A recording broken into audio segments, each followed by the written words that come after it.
All right, let's break down our Wednesday strength components. 4 movements to break down here, starting off with Jefferson curls. This is where mobility work is going to meet a little bit of strength work.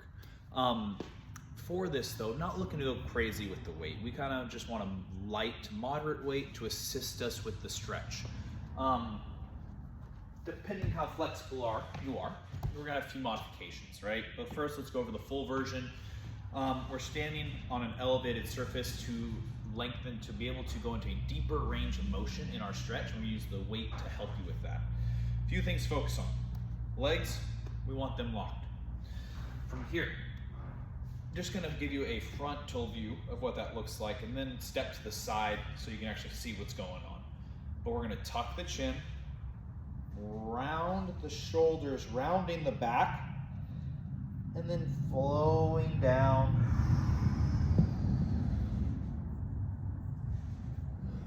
And rolling back up. Now we'll side profile.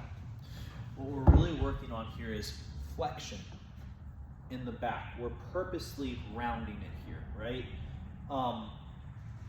Way to get there. Let's talk about our positioning. So, first thing we gotta do is tuck your chin. After that, we lift the shoulders round forward.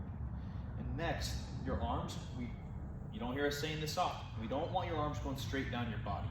We need the arms to come forward a little bit. That's gonna put the shoulders in a position that allows the back to round much better. From here, we just roll all the way down, exaggerating that flexion in your spine. And roll back up. Once again, we're using that weight to assist us into a deeper stretch. It's where mobility is meeting strength training. Now, some people might not be that flexible, right, or ready for this. If you're here, if you can't even really get past your knees very well, I don't think we need to practice that quite yet. My recommendation is doing an elephant walk. That's where we're gonna support your body, your torso, and then we're gonna work on isolating one hammy at a time. We pull the hip back, lengthening this leg, release, pull the other hip back, lengthening the leg. There's a modification if we're not ready for the Jefferson curl. Next, we have some RDLs, Romanian deadlifts.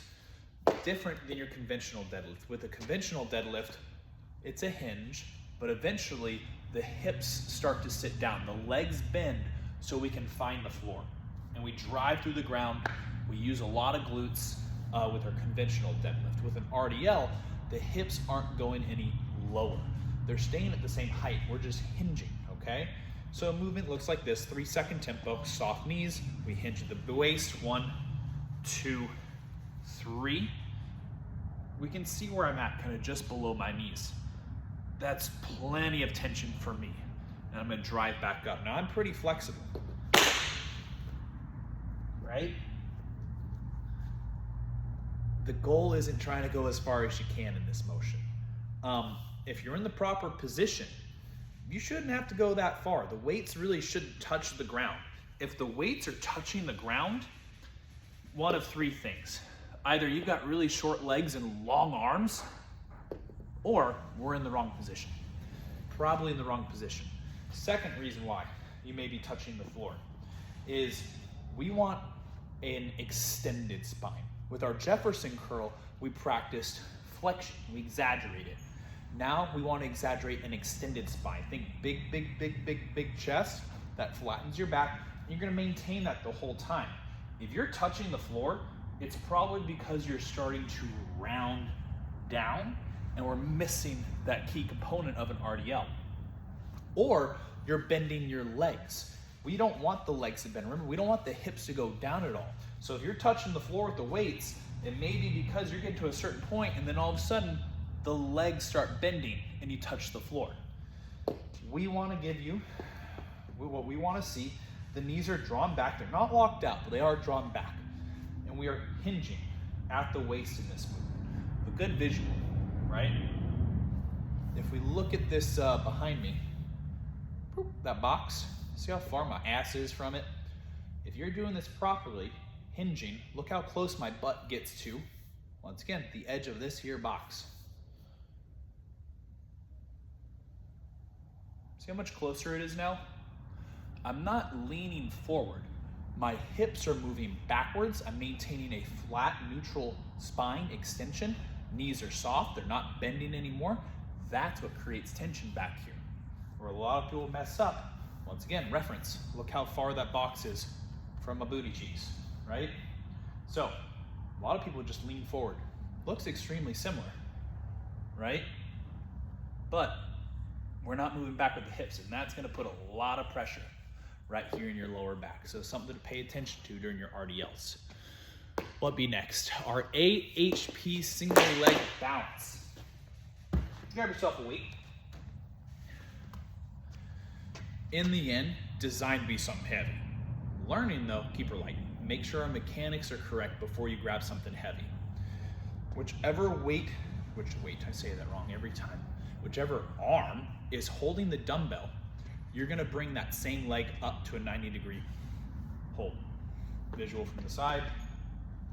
By 90 degrees, I mean we're getting the knee level with the hip. I wanna keep the ankle underneath the knee, not back here. Makes a difference. So that's gonna target our hip flexor, and it's gonna be a 7-second hold. Oh shit, it's hard. Oop, there she goes again. Boom, found it. 7 seconds here, and I missed it. We actually wanna bring the opposite arm up. 7-second hold, we come back down.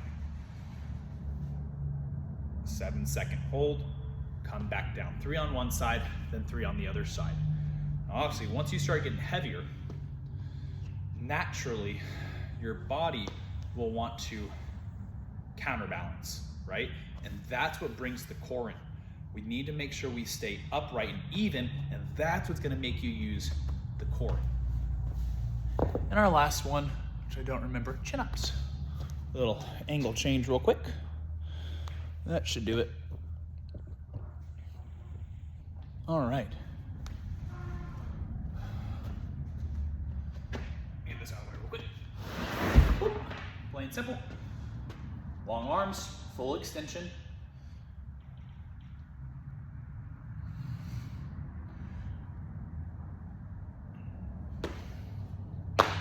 Start with the hardest version you can do.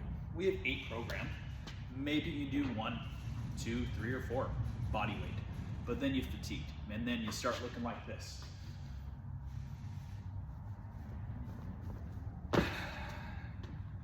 That doesn't do a whole lot. Modify when you need to. Best way I found to modify, I like using boxes. I don't like using bands, because bands, when they're fully stretched out at the bottom, oh, they help you a lot. As you come up, they don't help you that much. So it's not like an even transition. It's hard to develop your initial pull with the band because you're getting a lot of help from it. So I like to use boxes. I've had clients who I taught for years using the bands, and I couldn't get them to do a body weight pull-up. Started doing this version, and within 4 or 5 weeks, they started to actually pull the entire body weight unassisted for a full pull-up. And I'm saying pull-up, I think I've said pull-up this entire time. It's a chin-up, palms face you. So yeah, that was close though. Anywho, chin up. Now if you're using a box, you should make sure when you're standing on it, your chin is above the bar. If you're below it, one of 2 things need to happen. Either you need to find a shorter bar, or you need to flip your box taller. Once again, your chin needs to be above the bar when you're standing on it. Now, this looks simple, and you can make it simple if you're doing it wrong. But if you're doing it right, it is hard, hard, hard. Feet stay on the box. But you can see, if you can see, I'm shaking here, guys, because I'm actually pulling myself up. I'm not standing.